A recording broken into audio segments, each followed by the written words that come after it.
இந்தியாவில் தங்கம் மற்றும் வெள்ளி விலைகள் நாளுக்கு நாள் பல மாற்றங்கள் நிகழ்ந்து வருகிறது. அதுவும் இந்த வருடத்தின் தொடக்கத்தில் இருந்து தொடர்ந்து தங்கம் விலை அதிகரித்து கொண்டே வருவது மக்களிடையே கடும் அதிர்ச்சியை ஏற்படுத்தியுள்ளது. இப்போது ஒரு கிராம் 7,000 நெருங்கும் நிலை வந்துவிட்டது. இதனால் சாமானிய மக்கள் வாழ்வில் தங்கம் வாங்குவது மிக அரிதான ஒன்றாக மாறிவிட்டது. இப்படி ஒவ்வொருவரின் வாழ்விலும் முக்கிய அங்கம் வகிக்கும் தங்கம் மற்றும் வெள்ளி விலை எப்படி இருக்குன்னு பார்க்கலாங்க.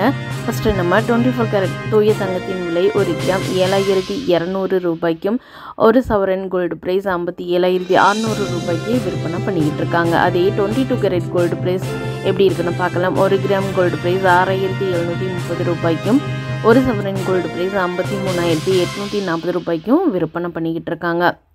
அதே போல் வெள்ளியோட விலை பார்த்திங்கன்னா ஒரு கிராம் 86 ரூபாய் 50 காசுகளுக்கும், அதே 1 கிலோ வெள்ளியோட விலை பார்த்திங்கன்னா 86,500 ரூபாய்க்கும் விற்பனை பண்ணிக்கிட்டு இருக்காங்க.